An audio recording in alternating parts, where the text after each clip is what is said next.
it was very divine timing for me, because I like declared I was going to do this podcast.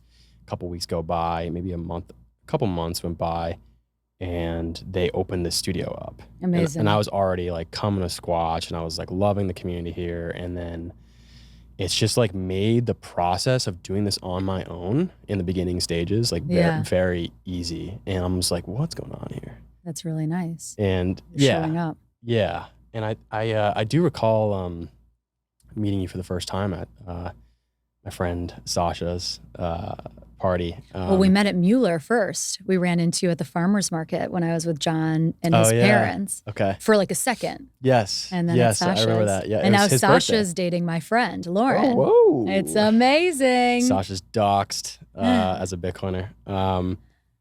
Yeah, I think when I saw you and John, it was John's 30th birthday at Mueller. Yeah. Yeah. It was almost a year ago. I mean, that was a while ago. And something that you said to me, not at the farmer's market, but at Sasha's party, and it's been instilled within me ever since, is that you're figuring out your own genius. You said that. Yeah. And I hadn't heard someone say that to me ever. And I was like, I love how she said that.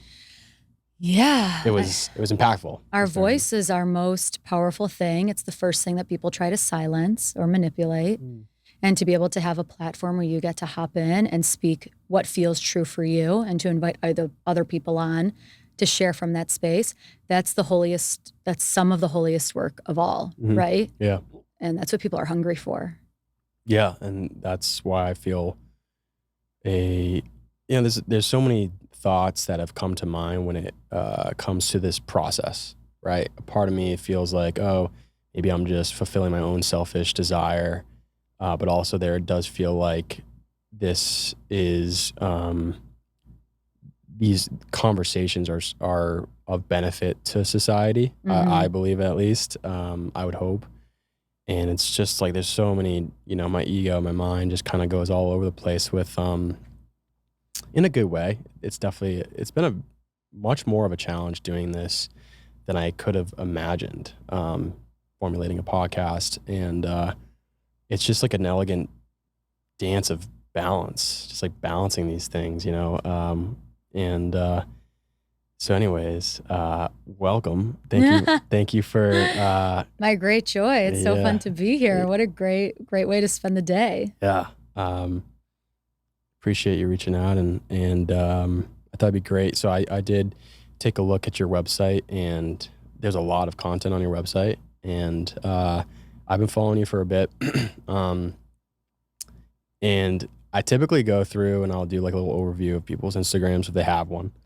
And you've got a lot of content, so wasn't able to get through it all. But that would take you way back. We're talking 2013. Yeah. So I was wondering if you could, maybe just introduce yourself in any way that you'd like, and then we can kind of dive into what led you to where you are now.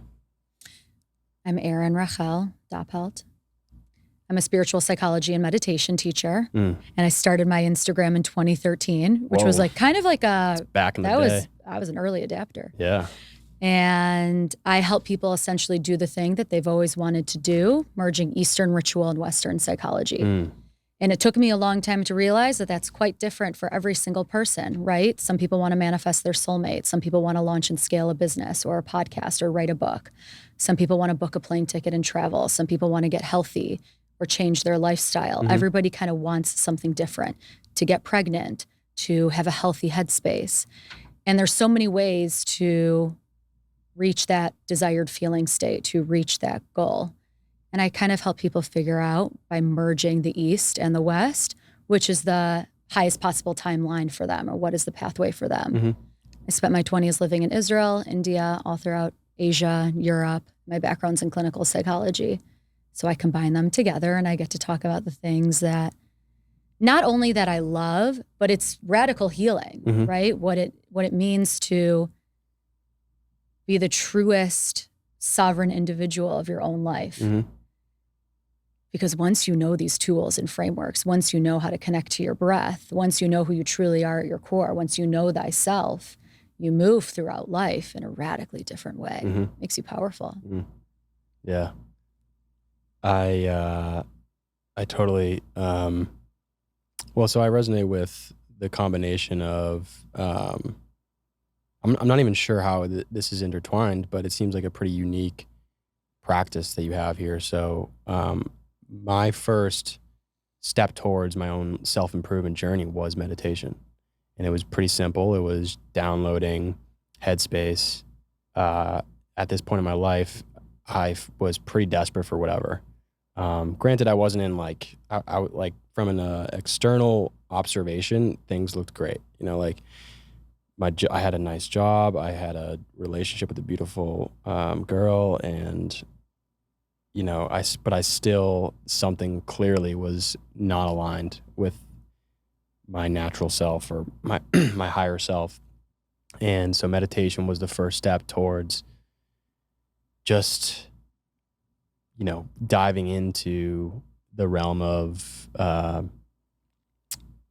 getting past whatever I was trying to get past, which was certain internal angst and this existential angst.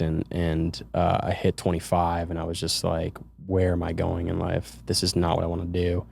So meditation helped. And so it looks like you've got a combination of being a meditation teacher and a spiritual psychologist. And yeah, I'm curious how that's kind of intertwined and how you carry that out with the people that you work with, as well as your clients or students.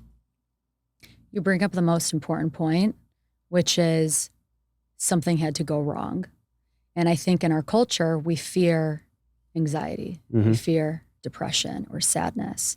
We fear that feeling state of anything that isn't good, right? Stress, disappointment, anguish, despair, devastation for our current reality. Those are markers that you're about to wake up, right? Those are markers that you are on the spiritual path. And it's so important that we kind of redefine that conversation. And there's a lot of research on this, of how depression and anxiety are sometimes the first indications that you are becoming more aware of your responsibility in your own life. So that's a common thread for all of us. Anyone who's going out and doing work that's in alignment with their highest self or their soul or their inner guru or their inner guide. So when you're walking yourself back home, right? When you're coming back to self, you notice that you're feeling out of alignment. You're in a relationship that you think should be the end all be all, but something's off. You're in a job that on paper is really amazing, but you kind of wake up with stress on your chest every morning before you go to work. You're trying to live a healthy lifestyle, but it takes so much energy to get to the gym or to go for a walk or to turn off Netflix or to put down your phone or to say no to the 5 p.m. glass of wine, which we've normalized in our culture. And you're encouraged to do within our culture. And then you're introduced to meditation. And meditation is encouraging you to slow down, to connect to your breath, to turn inwards, to pause.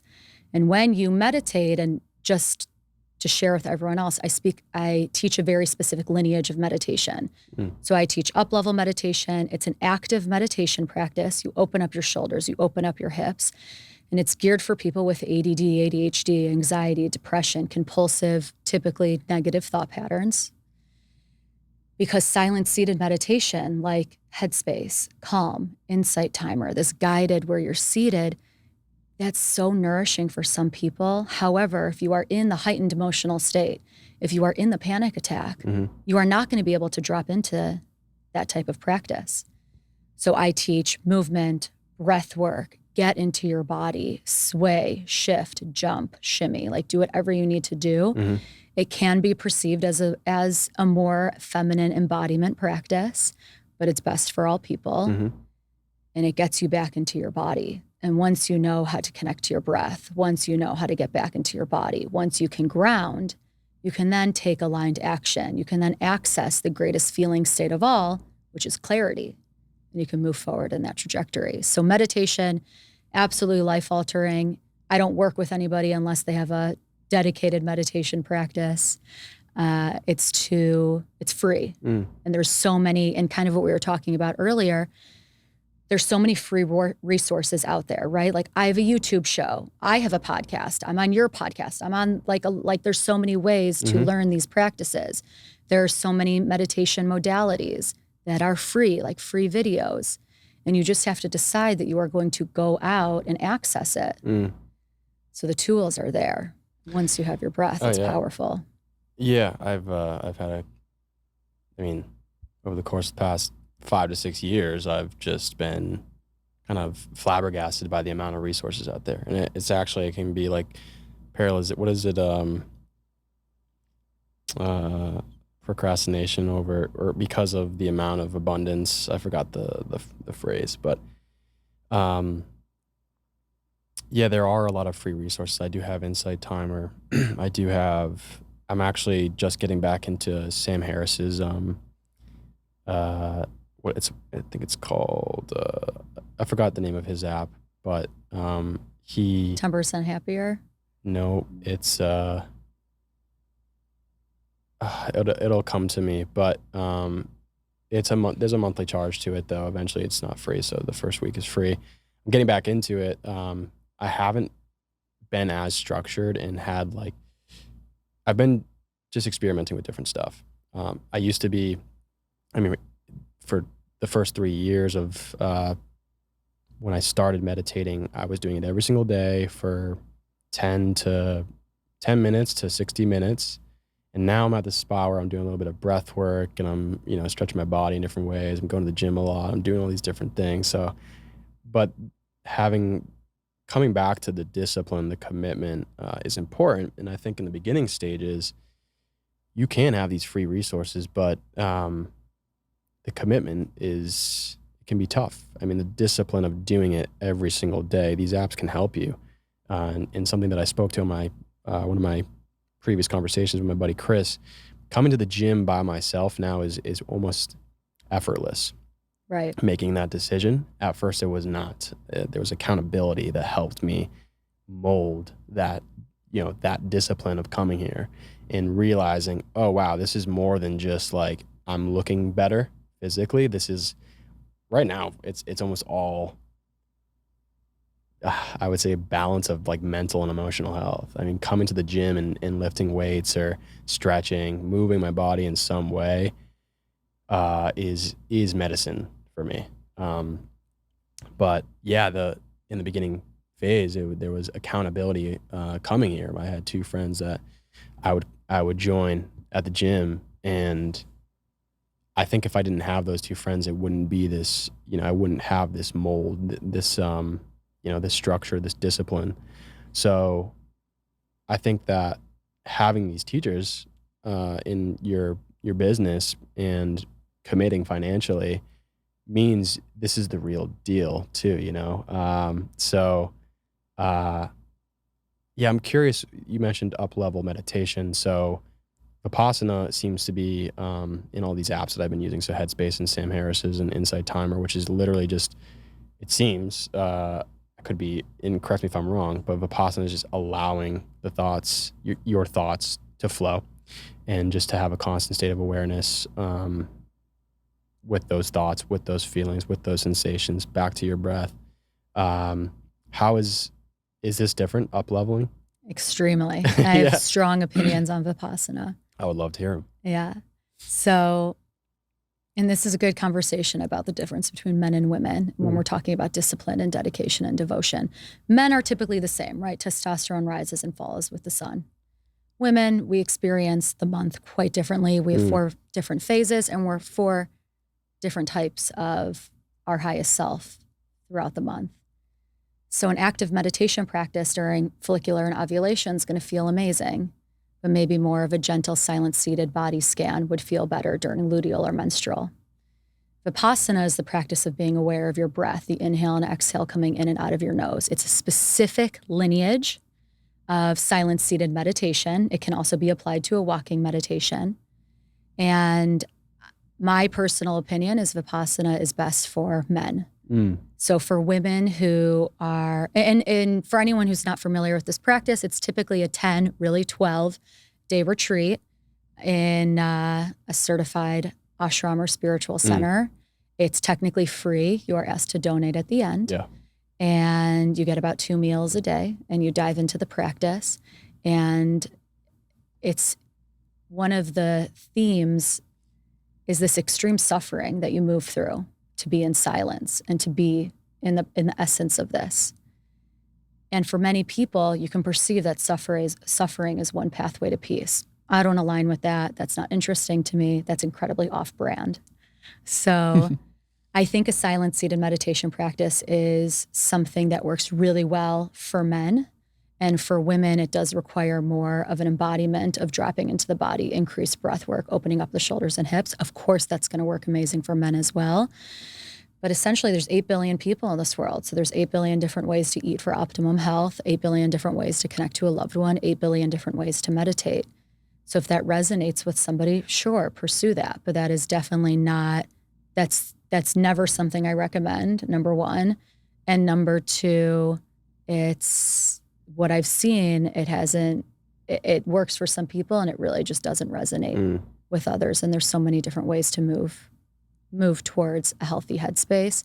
That's one of the more extremes, and it doesn't need to be. So something that I always say is keep the practices holy, right? So take the practices seriously, but don't take yourself so seriously. We are human beings having a spiritual experience. So yes, showing up for your 18-minute, I think 18 minutes is plenty of time for a morning routine or a spiritual practice. Show up for that every single day. However, if you fall off the wagon, just do it the next day. And when you're taking the practices seriously, I teach meditations that are passed down word of mouth from gurus I studied with in India and Bali and yoga centers in Vietnam and Thailand. And I spent significant amount of time in these diverse ashrams in North and South India. And some of these practices are so holy that they are just passed down word of mouth. Keep them holy, right? Keep them sacred.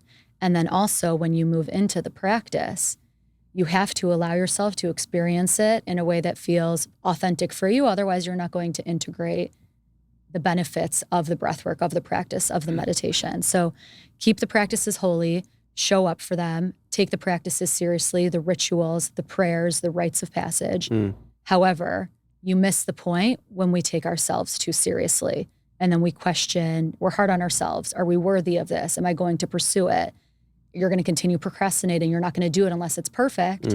And therein lies like the human dilemma. Yeah. So you have to be gentle on thyself, and then you can really get the fullness out of whatever yogic lineage you study under, or just mindfulness in general. There's so much that I want to ask. For what you stated, for the human aspect of not being gentle with ourselves, do you have any practices within your within your program that helps people with that? Yeah. So the program that you're referring, I'm best known for my certification. So it's a year-long training where you become a certified meditation teacher and spiritual psychology coach. It's called the Align Coaching Certification. I've had 56 incredible people move through it. We're launching it for the 6th or 7th time right now. And it's instead of going back to school to get your master's in psychology or social work or clinical psych, you're getting a certification. I'm giving like all of what I studied at Columbia into this training, science of happiness, emotional intelligence, manifestation frameworks, right? Like really powerful programming that is way more cost effective than getting a master's degree in the States. So we talked about accountability a little bit before and how important it is to be in the room, right? To be surrounded by other people who are doing this deep work.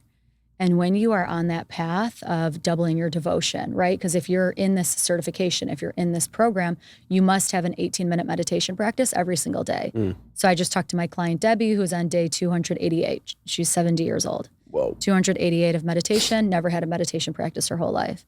I talked to one of my other clients, and she's just launching so many programs, right? She's launching one-on-one coaching, group coaching, a 6-month program for entrepreneurs and creators. And there's so much that can be birthed once you already have your breath. So it's an absolutely transformational program, but you're getting access to you're accelerated. Once you know the tools, once you know the frameworks, you're never going to unlearn them. So you can decide right now to invest your time in studying meditation, or investing your time in showing up to go on the gym, or to go on a walk, or to show up for a first date. You learn what you learn, and it's better to learn these things now as opposed to 3 decades from now, especially when it comes to tools on how to relax your nervous system, because that's what we need. Yeah. Right? If you can relax your nervous system, you'll hear a siren, you'll see a yellow light, and you're going to decide if you're going to slam on the brakes or accelerate. Like, all the time, we have adrenaline running through the body. We get a text message from a boss that says we need to talk on Monday, and you have no idea what it means. We have adrenaline running through the body, and we're in this constant state of flight, fright, or freeze.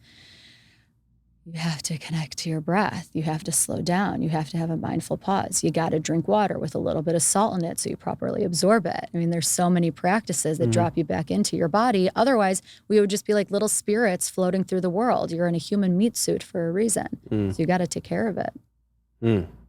Yeah. So I'd like to dive into your journey to get here. So you are Jewish, and you went to Israel many times, or a few times? Many. Yeah. Okay. And you led some retreats or trips with students. Could you, then you went afar to India and to Thailand to study Eastern religion. And so I would love to hear about your journeys, wherever you'd like to begin. I was personally raised as a Catholic. Nice. But the faith and the devotion and the taking it seriously and the embodiment and practice of it on a daily basis kind of ceased, I'd say, as I became an adolescent. So I went and I did my first communion, but didn't do like my confirmation. And my family kind of just lost that. And so when it comes to a Jewish practice, I have a general sense of the religion, but I'd like to understand it more. And then your journey in Israel, and then onwards. What a great question. Thanks for doing such good research. Yeah. There's so much to say. So first of all, everyone is spiritual, right? We grow up as spiritual children. It's not encouraged. It's not nurtured. You go into the school systems, and maybe you have an art class, and maybe that's one way you can express it. Or maybe your parents get you a puppy or a cat, or like you fish. And that's one way you can express connecting to another being. Or maybe you have like a close relationship with a grandparent, or nature, or trees. Children are innately spiritual, and we don't nurture it in our culture. And I was a spiritual child, like so many of us, right? And naturally, or did your parents kind of? No, completely naturally. Okay. So much of Judaism in America is like, and they call it like stand up, sit down. It's like you're sitting in a synagogue, and you know the prayers because you've sung them so many times. You don't really know what they mean because you study Hebrew, but it's not. It wasn't interesting to me when I was in middle school, when you're going to Hebrew school 3 times a week. I wanted to go to soccer. I wanted to hang out with my friends. I wanted to watch TV. But now as an adult, especially being 32 and pregnant with my first, and when John and I got married, and I know you know my husband, and I know if you're familiar with me, I married the most amazing, incredible person I've ever met my whole entire life, and I pray for that for all beings. But John and I actually grew up in the same synagogue, same town. I've known his parents forever. Like we had such different connections. Like John found Hebrew school quite interesting. He's innately brilliant. He takes on languages quite well. I wanted to play. It was like the last place in the world that I wanted to be until I went to Israel. So I went to Israel when I was 17. And it is the land of the Jews, right? And it is a holy Mecca. It is a land, especially Jerusalem, sacred to all of us like also in Catholicism. And being Jewish growing up in America, you know about Christianity. It's a Christian country, right? You know about Christmas, you know about Easter. And maybe it's like through the perspective of Santa Claus, but you're still accustomed to these cultural norms that are just a default of growing up in a Christian country. So when I went to Israel, you land in the airport, you feel the energy, you feel the essence of the place. And I was 17 years old the first time I went there. And I talk about this often, but it is important. It was the first time that I came, that I was activated, that I reconnected to God, that I kind of understood there was something bigger than myself out there. As you arrived? Yeah, like as I arrived, and also specifically the desert of Israel is so sacred. So many of our stories in the Torah and the Bible take place in the desert. So just you're laying in the desert, you're looking up at the stars, and I had this epiphany that everything is connected. I can shine just like these stars. I don't love saying it like that because it almost sounds... Yeah. It sounds it sounds super cheesy. It's cheesy. However, the feeling state isn't conveyed in English, and that's emotional intelligence. A lot of the research behind emotional intelligence is we never have the right words to explain the feeling state. So Israel became like a big place for me in my journey, and I knew I needed to live there. And kind of like what you said, how this podcast studio opened up and everything kind of flowed, something similar happened for me. I applied and I got to lead the same trip that I went on after undergrad, the trip that I went on when I was 17 years old. And I started leading all the spiritual niche birthright trips. And birthright is if you were Jewish enough to die in the Holocaust, you're Jewish enough to get a free trip to Israel. So this means if you're 1/8 Jewish. And it's a really interesting organization. You get a free trip between 18 to 26 years old. Gotcha. For anyone who's listening, just Google Birthright Israel. You'll see all the good stuff. And I led 1 million of those trips, and I connected with like the coolest people ever. But the greatest thing for me is I would lead a trip in January of whatever year, and I would use Tel Aviv as my home base. And then I would travel to Bali, Jordan, Europe. Like I would just go. It's so much closer when you're already in Israel. So, and just to come back, so much of Judaism is radically shifting in today's world because anti-Semitism is incredibly alive and well. The things that are sexy and interesting about Judaism is Kabbalah, which is what Madonna made famous with the red string 3 decades ago. And Kabbalah is Jewish mysticism.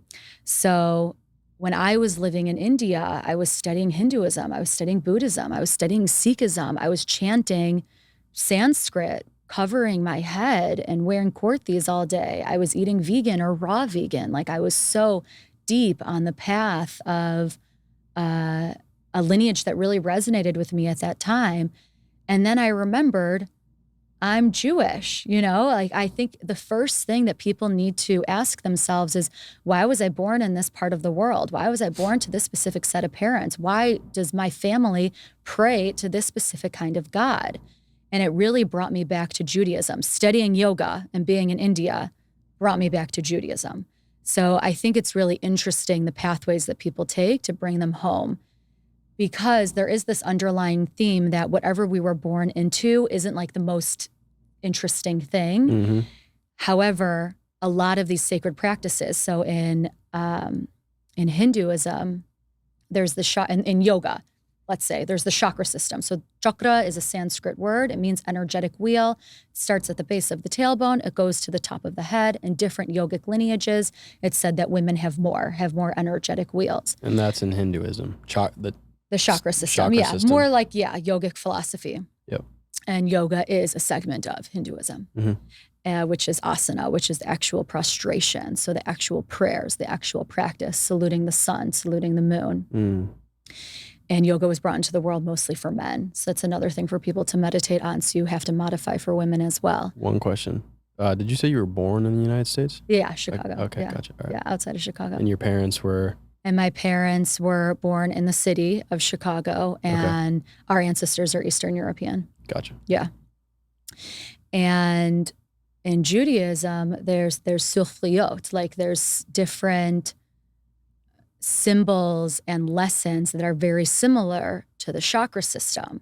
So then you start finding these parallels between yogic philosophy and Kabbalah or Jewish mysticism or Judaism in general. And then you dive deeper and there's Jewish meditation. And then you dive deeper and there's divine feminine empowerment rituals like Rosh Hodesh, which is one of the greatest things. It's a really interesting story. So Rosh Hodesh is the new moon. So women bleed typically, like when you go outside and you see that there's an empty moon, there's no moon, women will typically sync, women who are not on hormonal birth control, to the new or full moon. So you have to think about your ancestors. And in Judaism, the story goes, there was a golden calf, and the men of the village were so excited to have this golden calf. They were so grateful to receive it, the beauty of it, the wealth of it. And they said to everyone in the village, we need to start worshiping this golden calf. And the women said, no, one of the foundations of Judaism is not to worship idols. We will not worship this golden calf. And God, I almost said my husband John, because it's synonymous to me. Yeah. And God, that's such a sweet Freudian slip. And God rewarded women with the new moon, with Rosh Hodesh, which is women gathering in a circle to bleed into the earth or to come together in community. And women will always keep the moon. Women will always keep the rituals. Women will always keep what we know to be sacred. So then I mostly, while honoring so much of what I know about Christianity and Islam and Hinduism and Buddhism, because religion is fascinating. Sikhism, Jainism, like I wanted to eat it all, right? I wanted to study it all. So I did, and it brought me back to who I am, which is a Jewish woman who grew up in the suburbs of Chicago that's pretty bougie, but also a hippie. Yeah, I myself have, as of late, been more intrigued and naturally curious towards religions. And as I stated, I was introduced to Catholicism, and then that faded away, and that was due to some of the corruption and like egregious things that would happen in the Catholic Church. That's how my family kind of faded away from it.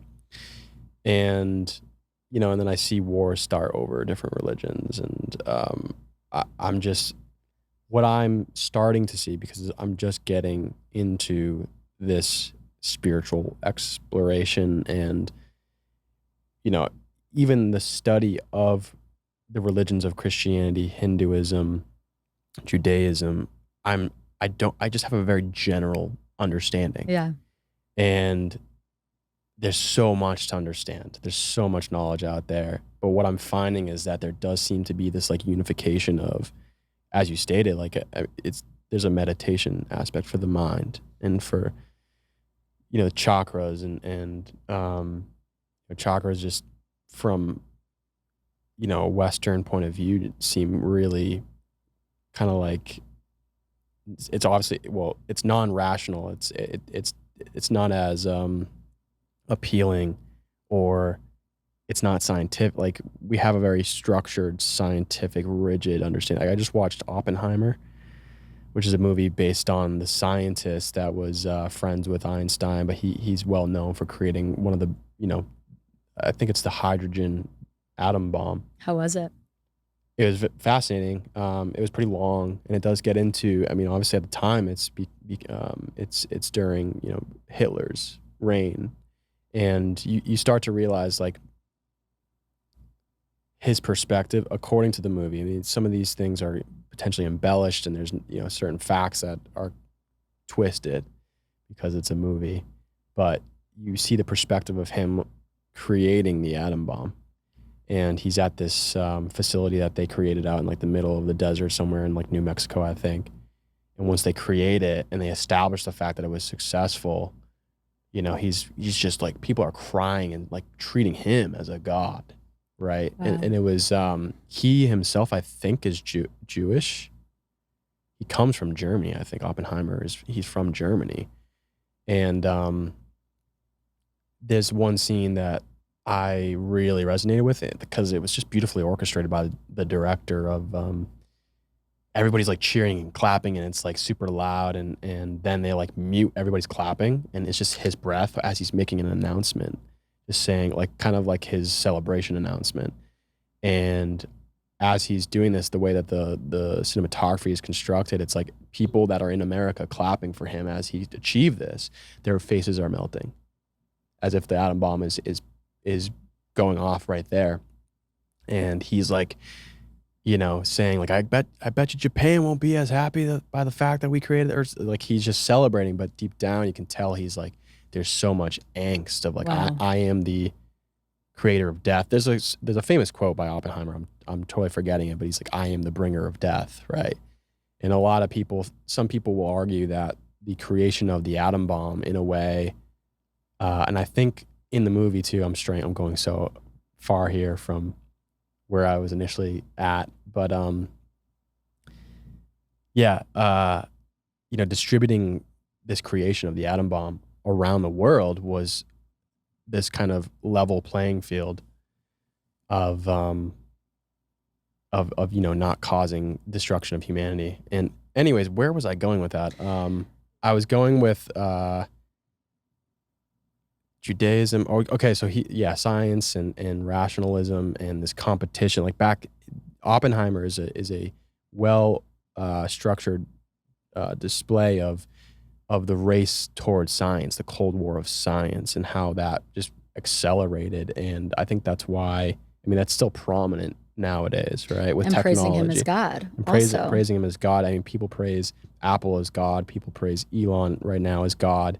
And so there's just so like the human experience is so fascinating to me. We have literally just this abundance of information. It is actually overwhelming. And I'm just very curious. I'm seeing all these similarities of, you know, I think that freedom of religion is very important because the human mind and the human experience is so unique. It's so unique, and for, you know, for every human being to follow one religion, I just don't see. I don't know. I'm blabbering here, and I'm totally ranting, but that's all to say that I do find it curious. Like, yeah, there seems to be this like encompassing, like unifying aspect to every single religion around the world.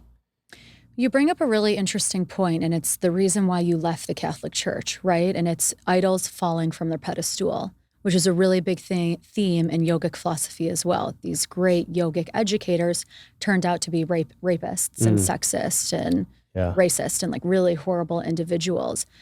However, that's also kind of what I'm, not to defend them in any way. I'm the first one. I won't even quote them publicly, and I'll teach the practices, but I won't honor them by their name. Mm-hmm.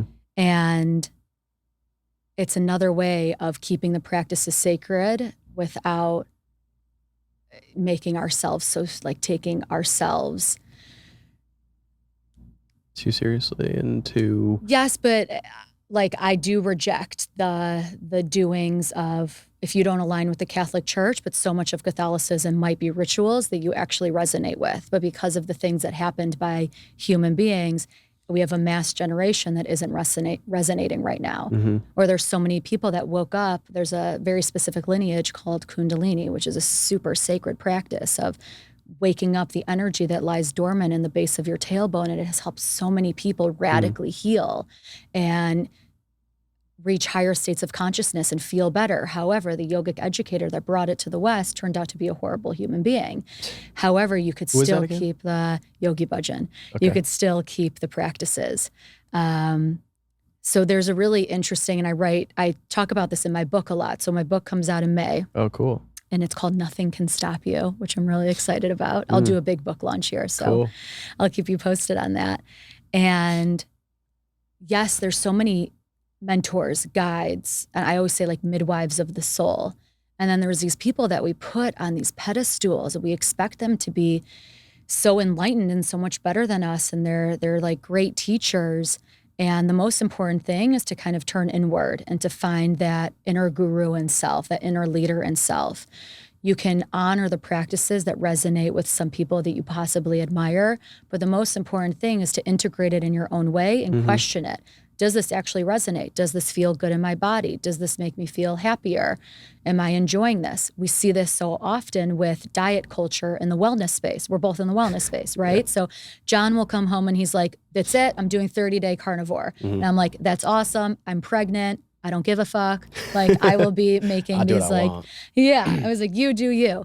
I was a devout vegan for a very long time. I did green smoothies. I did the cabbage soup diet before prom, right? Like all of these things, ketosis for women, the paleo diet, vegetarianism, we have to sometimes think about religion or rituals or rites of passage as similar to a diet.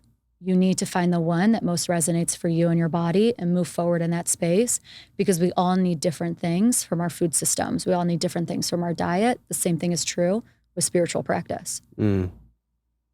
Yeah, that's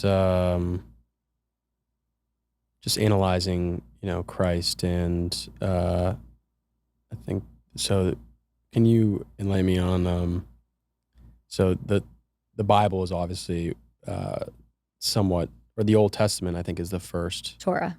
The Torah for Judaism. Okay. Yeah. So same story. And then you guys came out with another edition because Jews don't recognize Christ as the Messiah.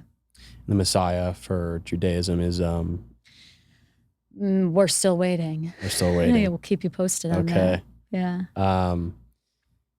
Yeah, very interesting stuff, and there's so many different things that, I hear cosmic consciousness, Christ consciousness, and I do still want to get into your experience of what you just talked about, being in India and the slums of India and all that. And yeah, let's dive into that a little bit. We could talk more about Christianity and Judaism. I mean, at the core, right, we're talking about great spiritual leaders: Buddha, Jesus Christ, Moses, Lakshmi, Shiva, like great idols that went out into the world and have these amazing stories. There's one term I've heard to describe Buddha and Christ is like, it's like our enlightened descendants in a way. Right. And they're not necessarily, they themselves are not God, but they embodied. Beautiful. Does that resonate with what? Yeah. I mean, I can't speak for all Jewish people, but I can speak for myself. I mean, Christ was one of the greatest educators and spiritual leaders ever, like, of course.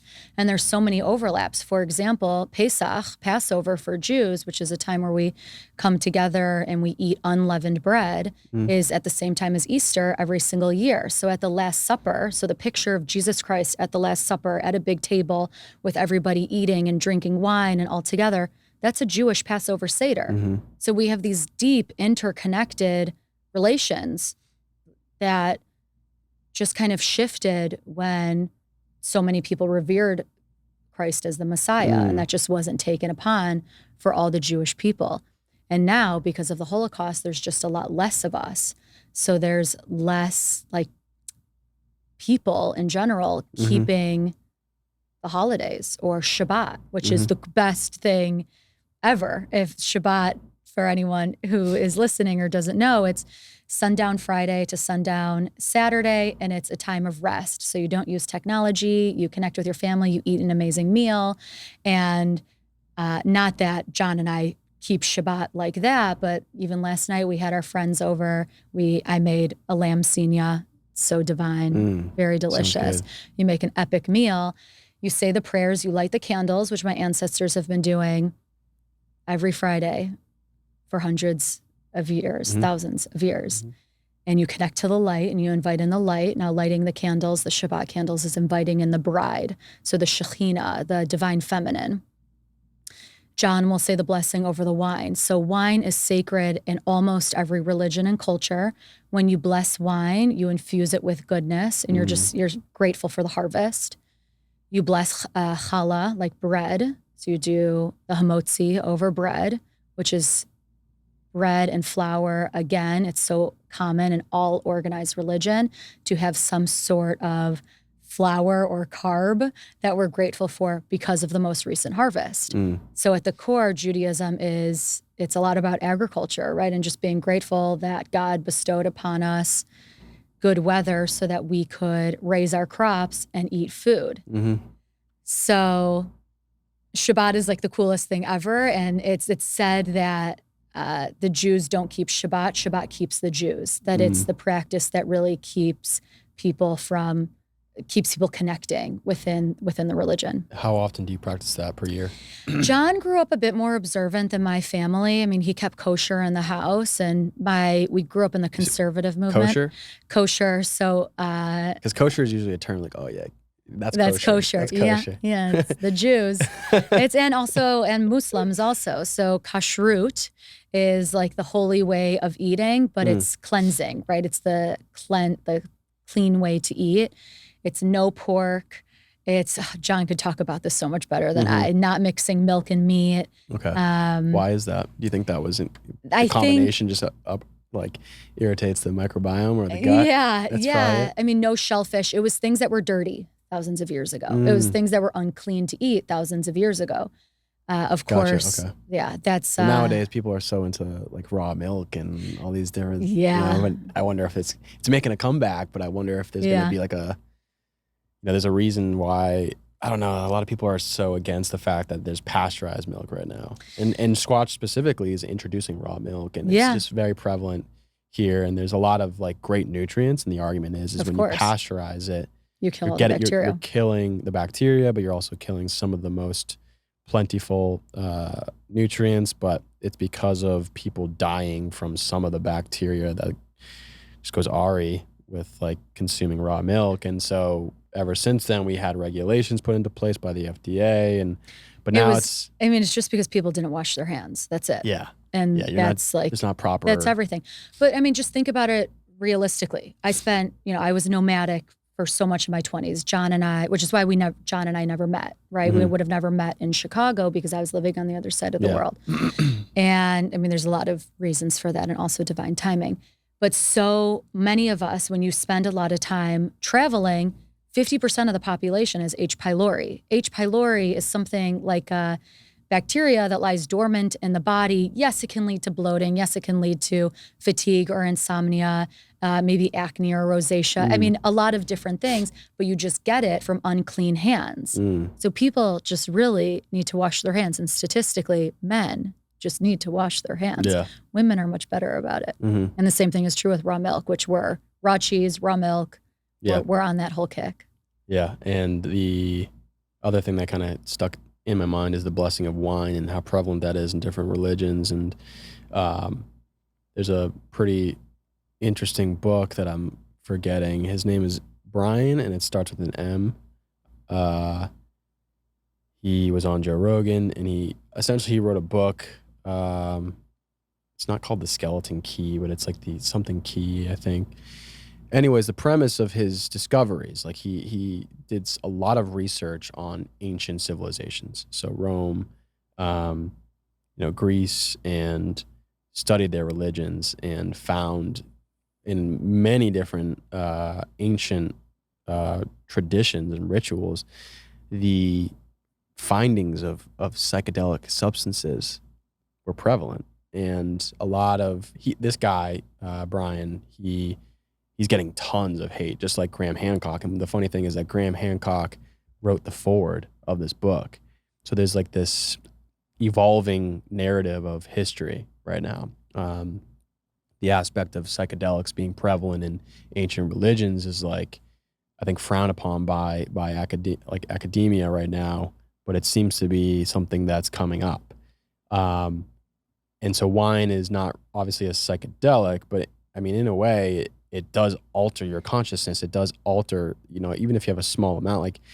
I started drinking when I was young, and my grandfather was addicted, right?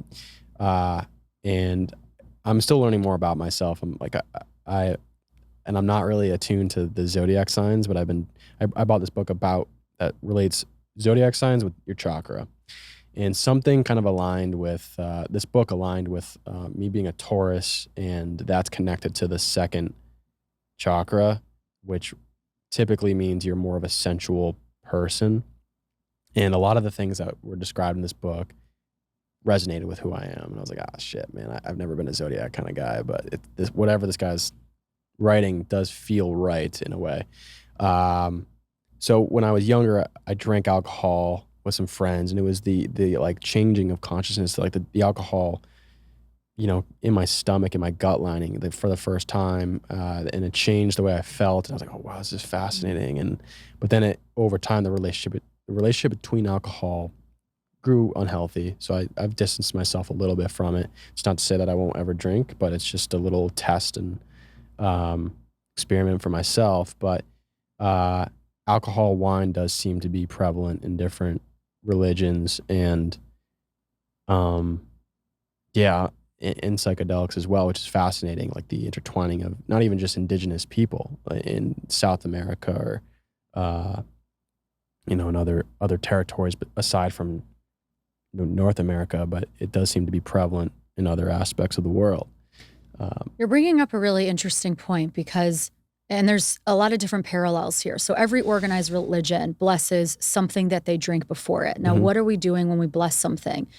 When I'm not drinking a ton of coffee right now, but before I was pregnant, I would take my cup of coffee, I would put my hands around it, and I would infuse it with my intention for the day. I would bless my cup of coffee, and then I would drink it, and I would become my blessing or my wish for the day or my intention for the day or my manifestation for the day. Yeah. This is something that comes from all religion. Yeah. And wine, it's so different than it is today, right? Like, you really need to work hard to find a clean wine. I feel like in Austin, we can easily find a really amazing natural wine. Of course, we buy from a Bitcoiner in Colorado. I know exactly who it is too. I met him, and he wanted to come on the podcast. I think it might have been John who introduced me to him. Of course, yeah. Potentially. And the timing didn't align for him to come on, but I've seen him on Twitter, and he's got like this pristine wine. And oh my God, it's amazing. We'll put it in the show notes. He his vineyards in the hills of Colorado, and you could have about 2 to 3 glasses and you don't get hungover or like a sugar high or anything. It's really smooth and super high quality. We love the Cabernet Franc. It's quite divine. So wine for our ancestors was pure. It was fermented grapes. It was kombucha, right? It was just much stronger, but it was kombucha. And today we totally bastardize the system, which is what we do, in our culture. Same with ale too. I'm pretty sure ale was or moonshine. Helped you with getting some kind of nutrients. It was a digestive. Yeah, it was good for you. And even in parts of Italy, and we just spent a lot of time in Europe, and you're given this amazing drink at the end of the meal just to shoot back and digest and keep you warm on your walk home. There was an intention for all of this. And we removed ourselves so deeply from what we know to be sacred. Yeah. And what we do now, and it is so true that our ancestors really, they drank all the time, they smoked all the time, even if they were, tobacco is another good example. It was a super sacred plant that helped you reach higher states of consciousness. Yeah, that is a very fascinating thing. Sorry to interrupt. There are blue zones of the world where people smoke cigarettes, tobacco at least, and drink wine. Yeah. Decent amount. Sardinia, Italy. But they live such a long period of time. And that's maybe because of the quality of what they're drinking and smoking, but as well as the intention and the frequency. And nowadays, it's just people are constantly drinking shit. They're just drinking stuff that is just the quality is terrible. And even our food too. But anyways, there's a lot of intention with, smoking and maybe having that one glass of wine. Yeah. And we've definitely, smoking culture has radically, especially spending a lot of time in the Middle East. It's so common in Israel. And Israel is, have you been? No. Oh my God, you have to go. It's, because it's the Middle East. It's heavily influenced by European culture, but also now heavily influenced by us in the U.S. So it's coffee shop culture, but it's the Middle East. So it's smoking culture, but you still have your cup of coffee and your cake and your cigarette at 3 o'clock, but it's in community, right? You're not having the cigarette because you're so stressed about the day. Yeah. It's you're with your mother, you're with your auntie, you're with your children. You're not that I'm like supporting that. I'm just saying the intention, the connection is quite different. You're not having your 5 p.m. glass of wine because you need to chill out. You're at a dinner party. You're connecting with other people. It's a beautiful blend. It's a beautiful pour. Yeah. So it's radically different. Yeah. For sure. We've totally lost that here in America. Yeah. For the most part. I mean, not everybody, obviously, but like from what I've observed, it's just like so gone. And there's, we're in a very fast paced environment right now. And I mean, you probably hear some of this because John is working for a Bitcoin company and I work for a Bitcoin company. And so we have this understanding of like what's currently happening. Our money system is the connective tissue of humanity. Money is a very important technology. So right now we're accelerating the production, the credit creation of money. And that has a profound effect on human behavior collectively. And so we're like just the hamster wheel that people can depict of, that can be put out there and symbolized is being spun faster and faster whenever they create more money, and they're not stopping with this, which is fucking nuts to me. That's why but I think there's a part of the evolution of the United States being such an amazing country. I mean, for freedom of speech and all, the Constitution and whatnot, it's still a blessing to be here, right? But the evolution of it has, drastically changed, and the advancement of technology is kind of outpacing certain aspects of society. So I think that the prevalence of maybe that intention and community is kind of dispersing and not as prevalent because of many different factors, right? The real question is the American dream still alive? I think so, but it's much different.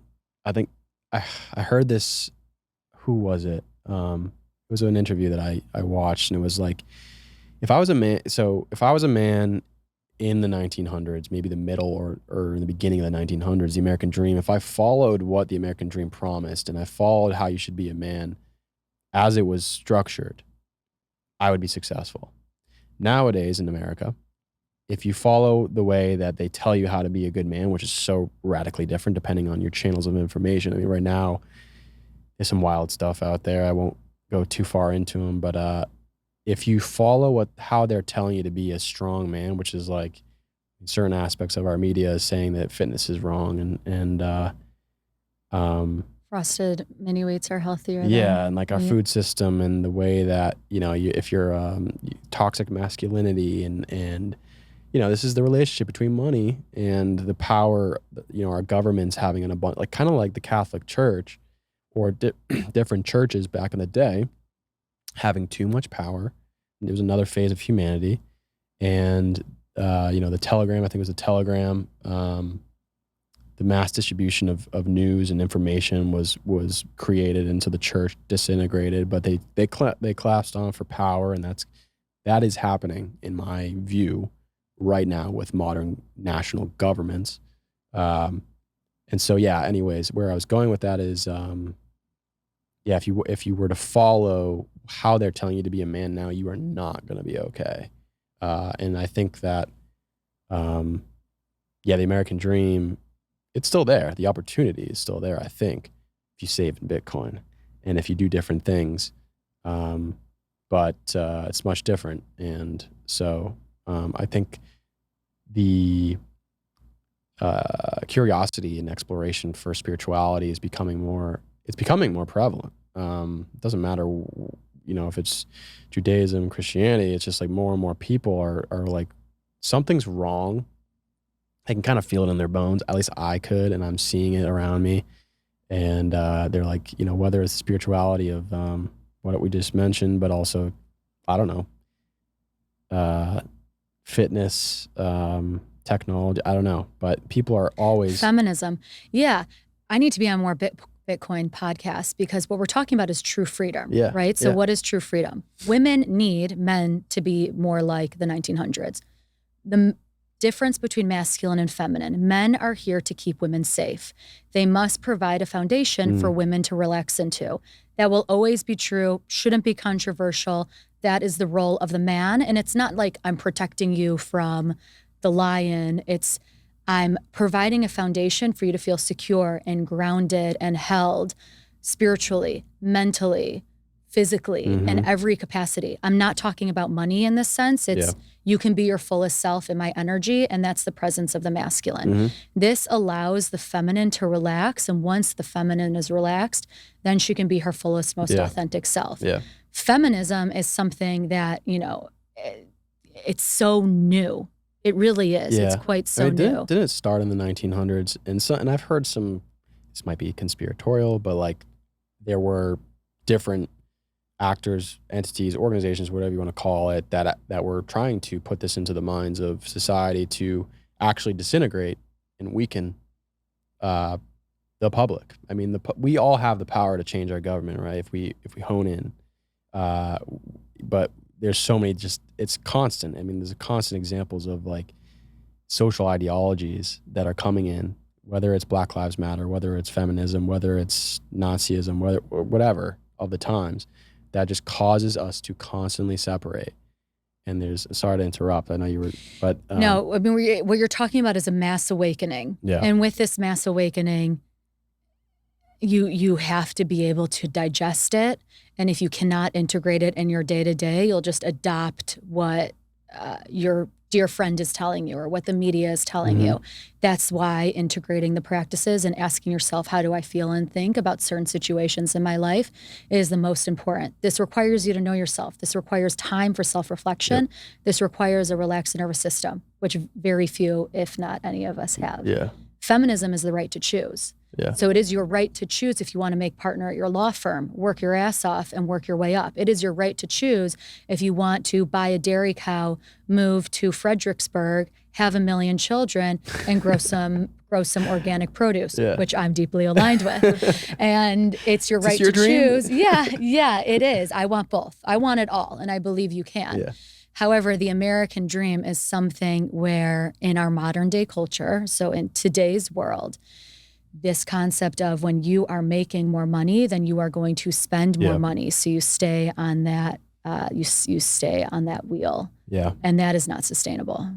It's not. And the cool aspect about Bitcoin being this money system that's detached from human nature, from one person or entity or organization, brings back, like I said, a radical change of human behavior and sovereignty, so that you don't have to keep spending and acclimating this amount of stuff. There's so much I could dive into on that. But what I do want to stay on the path with is, and one comment that I want to make, I've heard the topic of feminism, and my buddy Brandon was on, and he was saying how he's hearing all these, because he's in the spiritual exploration path here in Austin, and he was like, I'm hearing all these things about, I did a clip on Instagram about this. It was like, the feminism is or the feminine energy is rising, because there's always been this patriarchal kind of masculine dominance. And he was like, that's fine that you think that, but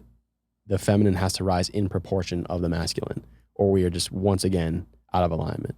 It's not to say that people that are maybe feminists, they're acting out because of, maybe they believe that, I mean, statistically too, like men have, ruled and dominated different aspects of humanity.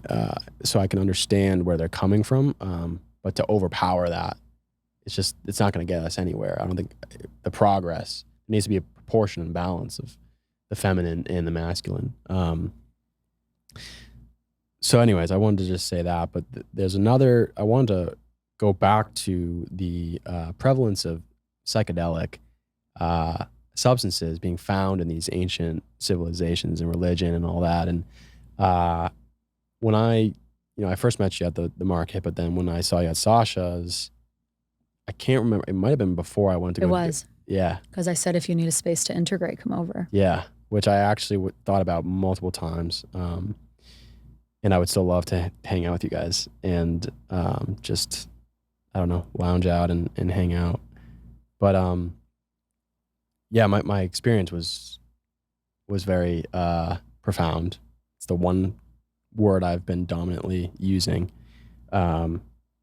and the profoundness of it, the profundity, was, I mean, in so many different ways. But it absolutely kind of like confirmed through the embodiment of this plant medicine, whatever you want to call it, that there is more to life that we just don't understand. And that prompted spiritual exploration. And then there's like this balance of, okay, you come to us and there's clearly a big community of spiritualism, but there's also like spiritual materialism. And then at the right time when I came back, someone brought, this book that was like on the subject of not being kind of not corrupted, but like spiritual materialism kind of just taking you over a little bit, because you do, like, for me, when I came back, I felt amazing, like, and I can get into that more and more maybe off the mic, but you and John have done ayahuasca. No, that is not our pathway. Oh, okay. I thought you did. Okay. Yeah. So I have a foundational belief that we cannot dumb down what we know to be sacred. Aya is a very specific medicine that I know it came to you. Like, it literally came to you. Yeah. And when it comes to you, you respond. However, if it does not come to you, you have no business thinking about it. And I think so often, again, in our culture, what we did with wine, what we did with tobacco, this is the next thing. I think you were totally respectful, obviously, on that pathway, which is why we can consciously talk about it. However, that's the thing with psychedelics, is you can have your own intuitive spirit experience with it. However, if you do not have a dedicated meditation practice, if you are not regularly opening up your shoulders and hips, if you are not having these deep conversations, if you are not eating well, you have no business doing psychedelics. There are so many different things that you can do to feel better, to reach higher states of consciousness before putting something in the mouth, like a drug, right? Like like a pharmaceutical. Yeah, absolutely. So I have a pretty strong stance that if somebody is going to, if it's coming to you in your dreams and you're called to it, you answer. I'm not above that. However, if you're using THC or really anything without having a devoted daily meditation practice or spiritual practice in itself, you must first start there, because you can't integrate it otherwise. Like, you need a space. If you're going to have this profound experience, if you have a life-changing experience, you need an integration framework to make sure that it adapts in your day in and day out to have a life-changing life, to live on your highest possible timeline. Okay. So I thought you both did it, and I was like, all right, I want to hear about your experience. So that was a totally different answer than I was expecting. And I agree, based off of my experience. I was not really seeking ayahuasca. I met a friend, my buddy Jay, and it just kind of came in through this organic relationship, this buildup of this friendship that I had with Jay. And I mean, my first experience was amazing. I've learned a lot from it, and I'm going to be doing it again in October. After that, I don't know if I'll ever do it again, or if we'll see. We'll see what happens. But Nice. the beauty of, after I've done it, there has been just multiple people and like resources and signals of just like, it's not everything. It's not like, because of the lesson of it being so profound and like sensually too, like the activation physically and emotionally and all these different things. Like, that's why I can see how people, it's like MDMA and like THC, people rely on it for maybe pleasure, and they have a desire to do it for the pleasure, but their relationship might be unhealthy with it. And so for me, looking back, it was absolutely healthy. I mean, there was this constant like push and pull between like, do I have the right intentions? I mean, this seems to have entered my life, and there's this constant phrase of, if ayahuasca calls, you should answer it, right? But if you're just like abruptly trying to do it, Or you're getting a Facebook ad on. Then maybe you should you should just like contemplate it if it's the right choice. But there's been so much that I've learned from it, and I went back to work pretty much like the week after. But we did it in the beginning of the week, and we had like the rest of the week to integrate in the jungle of Costa Rica, which like no technology. It was pretty dope. So it was a great atmosphere to be, just immersed into for the after effects of, So I'm glad you said that because there does seem to be, this is another confirmation or another message that I've received from, another person was, her name's Camille, and she's like, she reemphasized this message. It was like, everybody wants to do ayahuasca, but they don't want to do the dishes. And I loved that because what it means is that it's like big pharma. People just want a pill to cut out the bullshit, to cut out whatever's subconsciously ailing you. And ayahuasca, granted, it's these natural plants that are way different than a pharmaceutical pill. But it's still like some people just are like, I don't want to do any work. I just want to fucking give it to me. And I've heard multiple people say that to me in my journey. And for me, I've been on my own like daily meditation practice, journaling, so I think that's why it came to me, because I was having so much trouble emotionally releasing certain things. And that's what it did for me. And it was like, I was able to tap back into like bliss and finding joy. Anyways, that's powerful. It was very powerful. So it's a tool, it's definitely a tool. I like Camille's quote. Yeah. I always say, like, everybody wants to go on a life-changing experience or retreat and do aya or mushrooms, but they don't want to call their father. And I could tell you probably need to call your father. Yeah. Or if we have a one-on-one session together, not you and I, but if you dive in and you do the breath work and you're asked a series of questions, because something in our culture is we don't ask each other good questions. That's why I love podcasts. It's so fun because finally somebody's asking you good questions. But if we ask people the right questions and we told them how to connect with themselves, then is there a need to go fly to Peru and be in the jungle? Right. Yeah. I mean, I definitely agree with that. I think that if you're not doing anything at all to progress towards a higher form of self through meditation, through diving deep, being honest with yourself, doing all these different modalities, whatever, you shouldn't just dive into psychedelics.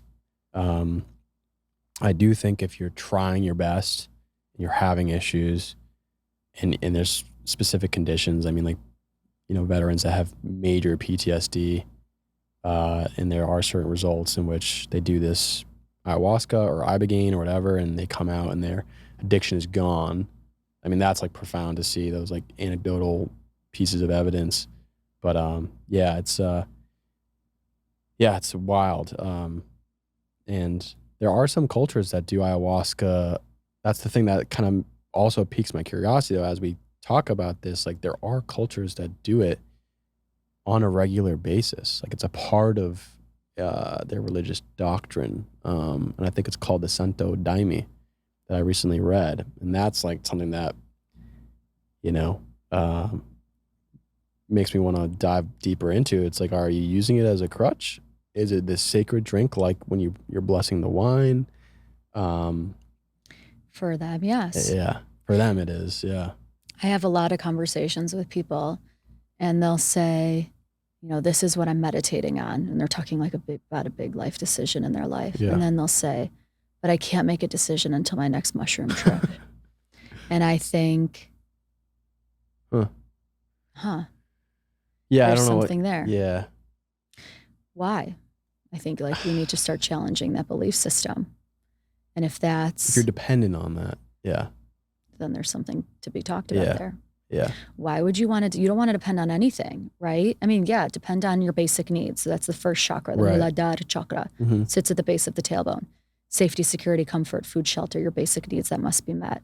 Depend on Wi-Fi, right? Depend on water. Depend on high quality food and grown from a farm or delivered to you if you can. Yeah. Depend on the person you choose to spend the rest of your life with. Depend on yourself.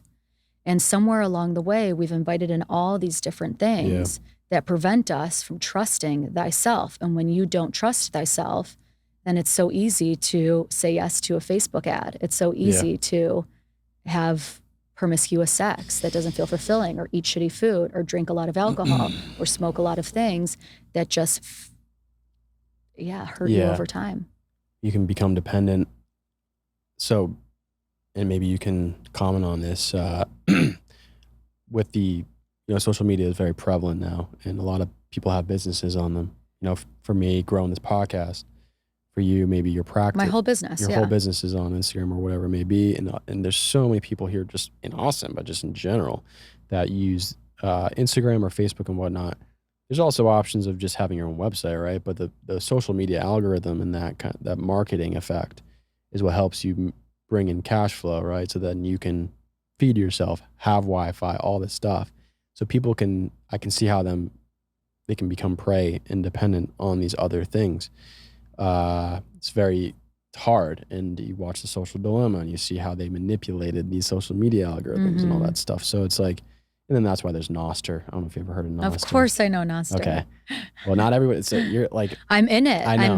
I'm a Bitcoiner. I'm in the world. Fuck yeah. Fuck yeah. Bitcoin. Yeah. And I love something amazing about living in Austin is we've met so many amazing men. And of course I feel like I love my male friends in Chicago.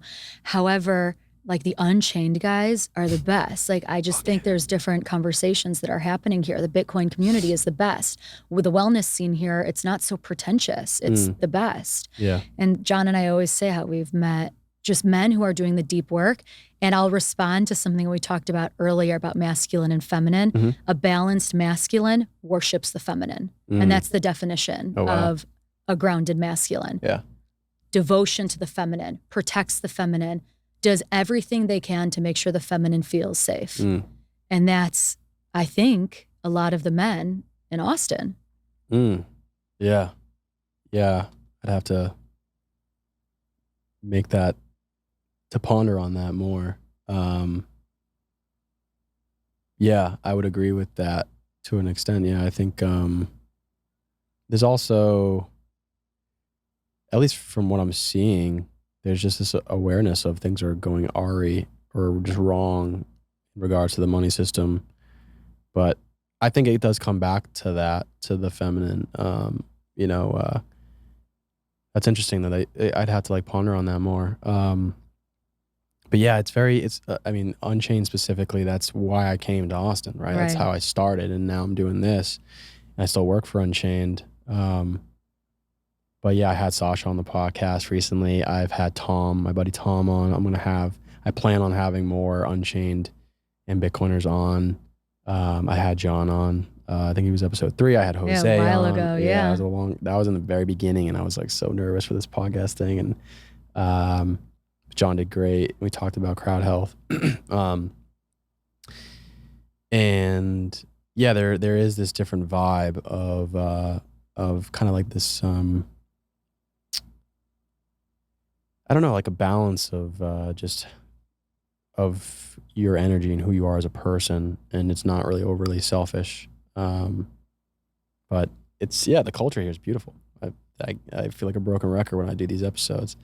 It's very unique, and not even just the Bitcoiners, but even the Squatch community. It's just people that are kind of waking up to different things and trying to become more conscious.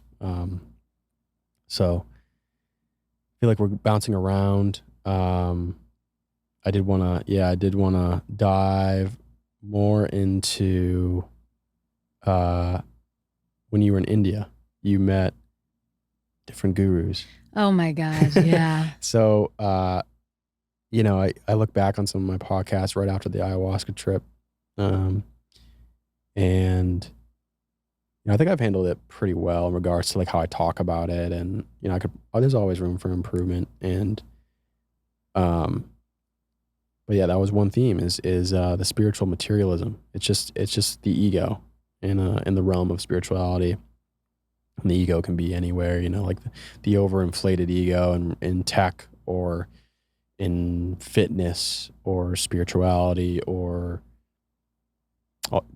different industries, different realms. And I'm curious if you want to provide a story of how you learned about this aspect, this spiritual materialism, where people think that because they're worshipped, this is the reason behind, the Catholic Church, what we were talking about, how that can go in the wrong direction.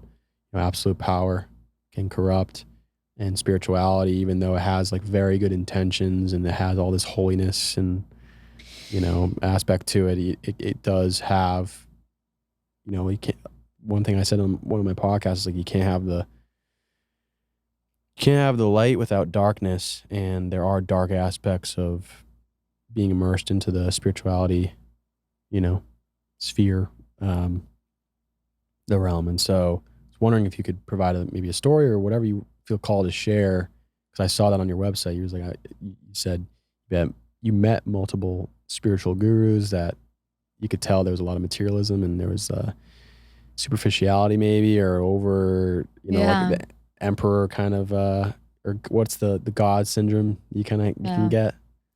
Yeah. Let's talk about the ego. So Freud introduced superego, ego, and the id. And this was like the first time that the Western world heard of the term the ego. The spiritual world took it on. And we would say, and there's even specific practices. I used to teach this one Kundalini practice called the ego eradicator. And it helps you surpass your ego. Now, the ego can be this feeling state of, I am better than everybody else. The ego can also be, I am not worthy of anything.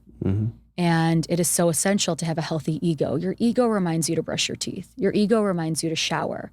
And then I've met so many people, incredible, wise, loving, beautiful people in the spiritual world that are so worried to come off as overconfident or worried to even invite in their ego because we've deemed it as bad. Yeah. And if anything, I've had to self-promote myself significantly since 2016. And like and I have a thriving business, and it did require a healthy ego to go out into the world and say, listen, if you want to heal using Eastern ritual and Western psychology, if you want to align, if you want to grow, follow me on Instagram, let's connect, book a call. And there's something to be said about the ego. Now, when I was so I moved to Israel when I was 23. I moved to India when I was 24. This is I moved to India in October 2015. And when I say I moved to India, I had an Indian boyfriend. I had an Indian group of friends. I had 1 or 2 Western friends. I took bucket baths. I washed my hair 6 times over the course of 6 months. I was studying Ayurveda, so I let coconut oil be in my hair the whole time. I had a very lengthy Ayurvedic morning practice of oil pulling and tongue scraping and abhyanga, which is rubbing oil all throughout your body. I lived in so many different ashrams and spiritual centers. And early on, and this is one of the chapters in my book, I wanted to study at an Ayurvedic ashram in Rishikesh in northern India. And I was teaching in the slums of Mumbai for my first 2 months in India. And you get school off during Diwali. So Diwali is usually around the same time as Hanukkah and Christmas. It's the festival of lights. So that's the same thing as Hanukkah, is like this celebration of light, similar to Christmas in the Western way of decorating the Christmas tree. There's this theme of light. So I had 2 weeks off and I went to Rishikesh and I paid $500 to live which is a lot in India, to live in an ashram for 7 days. And that was a lot for me at 24, right? I had a really good corporate job before I left, but I was traveling and I was trying to save. And on my intake form at this ashram, I'm sitting with the guru on site.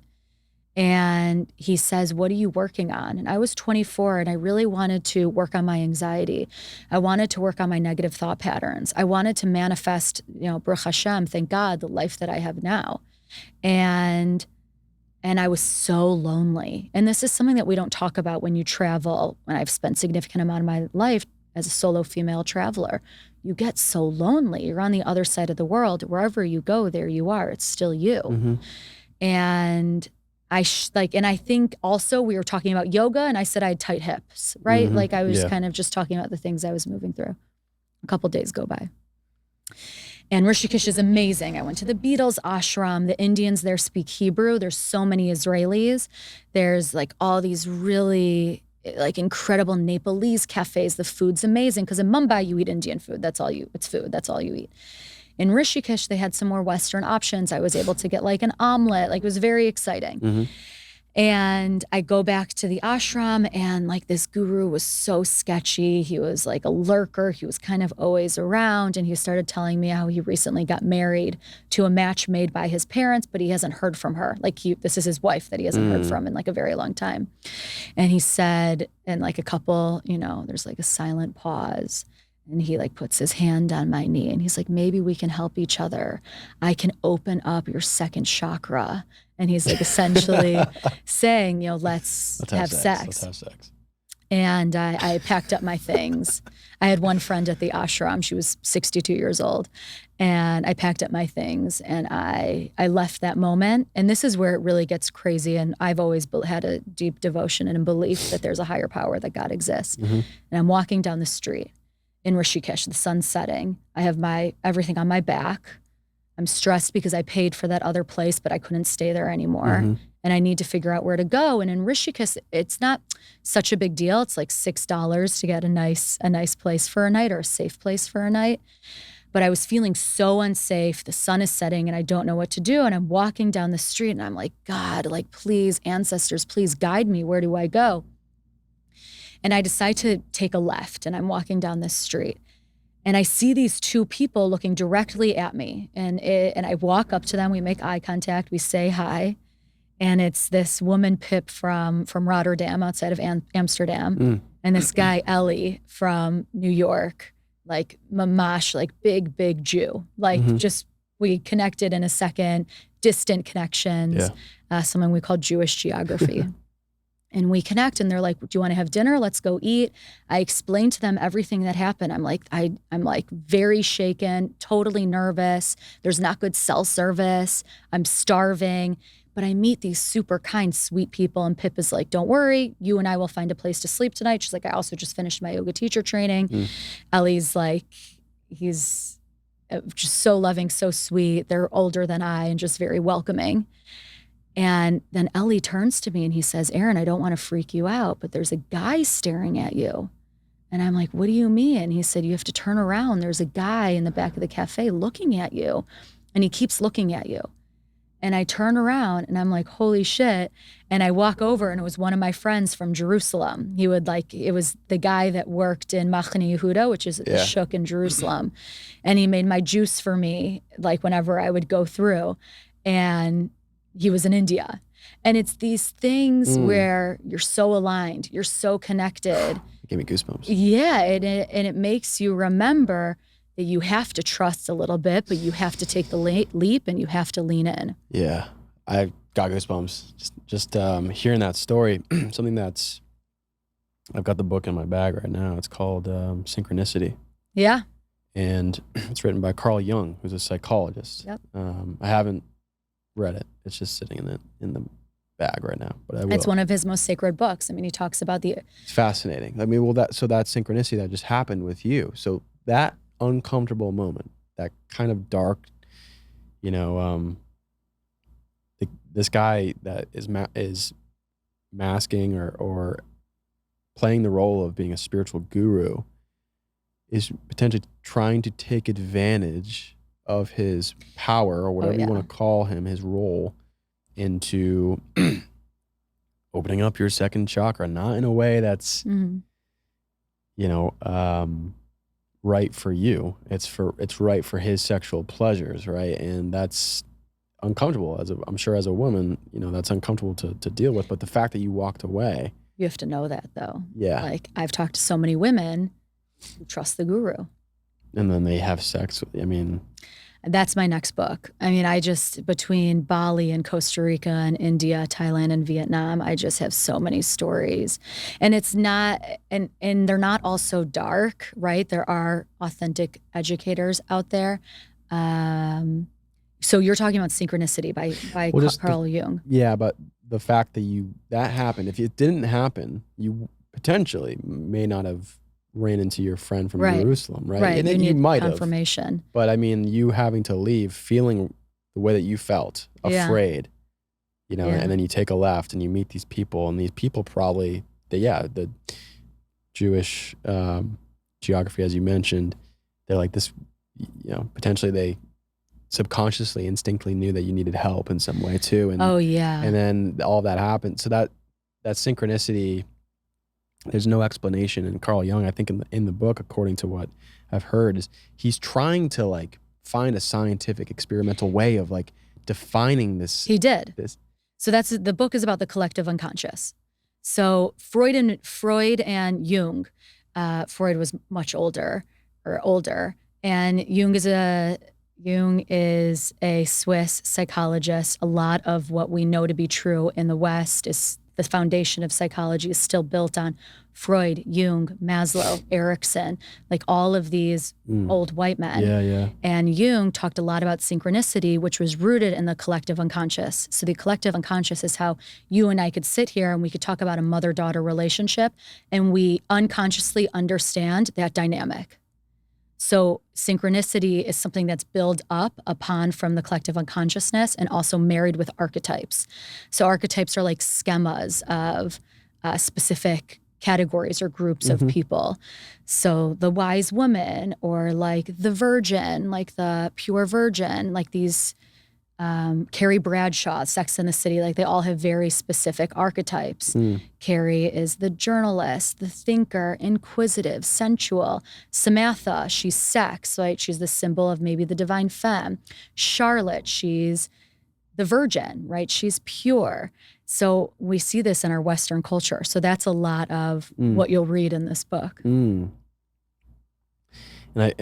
part of me, I wonder, this is gonna probably agitate myself and other people, but if this collective unconsciousness through maybe like the study of epigenetics, and this is like the scientific aspect of analyzing and experimenting aspect, or part of me comes in and like starts to think, well, do you think the collective unconsciousness and this unconscious, these subconscious knowings, right, they come from just the thousands and thousands and thousands of years of humanity existing and adapting, and then that just being built into our bones, right? And I think that could that be measured in a way? And I don't know. I'm not sure, but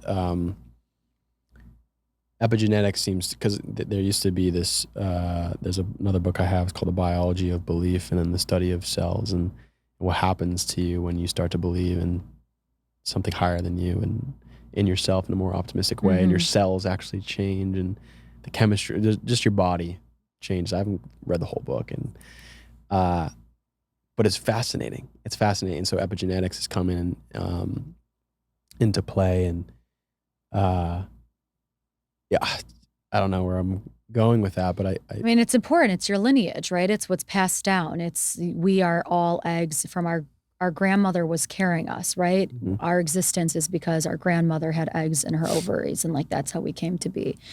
And even right now, being pregnant, it's like I really need to be conscious about staying chill and not getting too stressed, because I know my baby feels that. Or eating well and making sure, like I was in Chicago and I went to my favorite restaurant and I ordered what I always order, which is a grass-fed steak, and I got sick from it. And then like you're just flushing your system, and you're like trying to keep the baby safe, the baby pure. There's a book called It Didn't Begin With You, and it's all about epigenetics, because it is so true, because a lot of our neuroses, so Karen Horn, I would say, the more neuroses we add up, the more neurotic we are. Today, we call neuroses very specific things: anxiety, depression, ADD, ADHD. Like we have a very clinical diagnosis for it. Decades ago, like 4 decades ago, 5 decades ago, it was just straight up neuroses. We didn't even have specific language for all these different things. But epigenetics is a very real thing, right? It's your lineage. It's some of us tend to be more anxious because our ancestors were anxious. So many of us had to flee, right? Even though your lineage is Catholic, that also wasn't welcome in a lot of places in Eastern Europe at one point or another. So we all come from a culture where we typically had to leave or convert or fight something, or escape famine or lions. So there's definitely something within our system, of course. Yeah, it's so fascinating.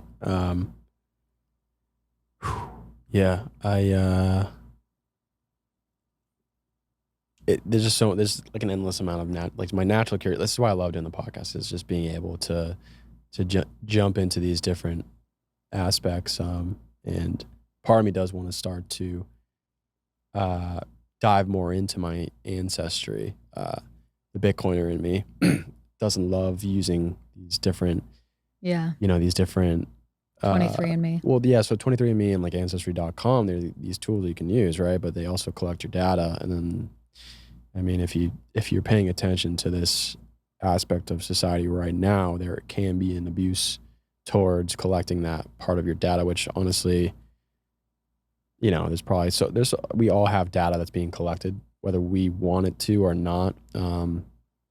So I had this aversion to like doing it, but I have a strong desire to learn more about my ancestry, because I think you know yourself better, right? You can understand yourself better. You can understand where you came from. You can understand why when I started meditating, I gained awareness towards things that I was like struggling with, and that awareness, that knowledge of why it happened.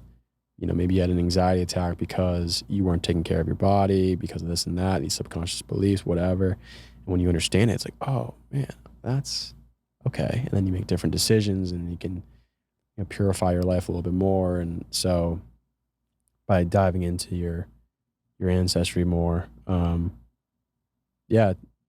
you used any of those tools? Or do you just have a No, my natural... mom did though. So I feel my mom was adopted. So it was pretty interesting when she did it. Okay.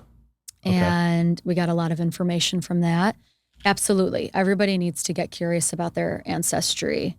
And there's a lot to know there, especially if you have gut issues, to know what your ancestors ate. That's one of the most important places to start. Or if you're like contemplating your connection to God, just ask how your grandparents and great-grandparents used to connect and pray to God. Mm-hmm. So much of my ancestry is Eastern European and also nomadic and gypsies, right? And like people that just traveled around with their belongings on their back, shifting from place to place. Another thing that you said that was really interesting, it's almost as if there's like a reclaiming happening. So a decision to decide, yes, the first thing is to question your ancestry and decide what resonates with you. Mm-hmm. And then 2, what are the modern day practices that you're going to integrate that are going to keep you calm, centered, and present? That's something that I'm trying to do now, experimenting here and there. You empower individuals to live their own like authentic, aligned business. And I was wondering if you had like a really cool testimonial, like a specific client or... Yeah. And I mean, live the life, right? Live the life that you most desire. So the Align Coaching certification, year-long container where you become a certified meditation teacher and spiritual psychology coach. I have my one client, Michelle, who teaches incarcerated women in jail in Florida. And she's teaching like these sacred meditation practices to women who desperately need it. And it's a 4-term certification, and the first term is a meditation teacher training, because once you have these practices, they are so life-altering. Once you know how to relax your nervous system, you can connect to thyself. It is so life-altering. And the term 2 is the spiritual psychology immersion, so the Eastern chakra system and its marriage to Western psychology. Term 3 is the Align Coaching signature framework. So we talk a lot about science of happiness, science of nourishment, emotional intelligence, listening, manifestation, which is a huge, huge thing that I immensely believe in.